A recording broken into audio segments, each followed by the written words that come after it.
Welcome, Capricorn, to your weekly Sidereal Astrology forecast for January 25th through the 31st of 2016. I'm Athen, and this is for Sidereal Astrology, very different from mainstream astrology. If you are new to the channel, be sure to click the link up above for more information.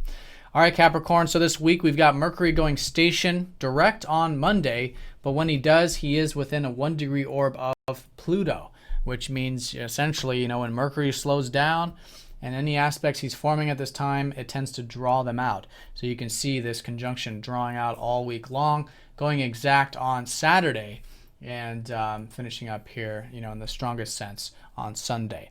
So this is Mercury that's been retrograde these past few weeks. So I think you've been perhaps rethinking, relearning more about your spiritual side, your deeper side, maybe your psychology, maybe through your dreams or things like this. And, where you can have more alone time, and really faith and trust is the big emphasis of that 12th house. So whatever you've been experiencing or maybe even learned with Mercury over these past few weeks, applying that this week. Monday could be a good time to just kind of pause and reflect, maybe through that meditation or alone time.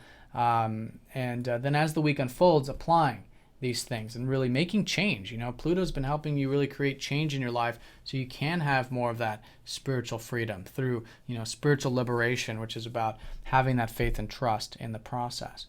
So Mercury slowly gaining that momentum, applying that stuff. Now Mercury also rules your 6th and your 9th house. So there could be, changes, as there has been, I think, with your routine, maybe with your health, your diet, or your work environment, as well as what's possible in life. And your optimism, maybe even philosophy, has been changing on some level. So whatever that is, continuing to be open to change is excellent. And again, moving that energy forward. Now Jupiter is conjoining up to the North Node still all week long. This was exact last weekend. So still positive energy here shifting for you to get deeper in life. Your North Node's making its way slowly into that 8th house, which for about the next 2 years, you'll have these intentions, you'll have this support to really connect to what's really meaningful, to get deeper, whether it's with your relationships, your work, your home, your family, whatever it might be. So there's insights about that, and there's a lot of possibilities with that also. So moving forward with anything you consider meaningful to you is an excellent way to work with this week. And that's going on all the way into February.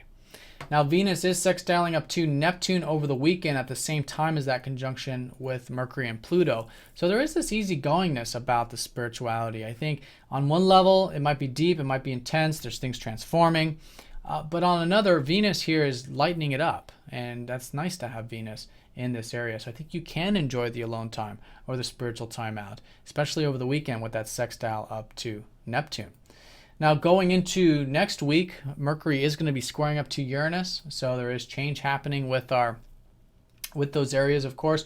And so the key here is there's revolutionary change, right? And here again, nothing new. Whatever you've been called to change with your communications, to change with your thinking patterns or your daily activities in some sense, is really, really the emphasis. And again, slow and steady is the emphasis with that square, how you can ground it practically, but have that freedom in that slow and steady way.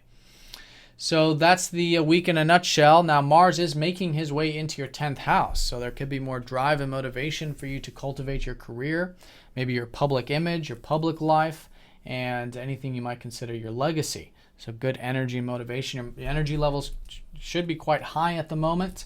And, channeling that into that area could be quite good.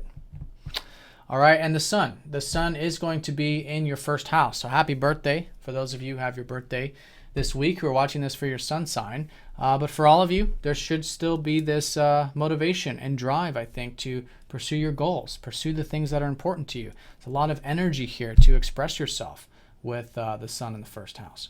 All right, Capricorn, so have a great week. Thanks for watching, and I'll see you all next time.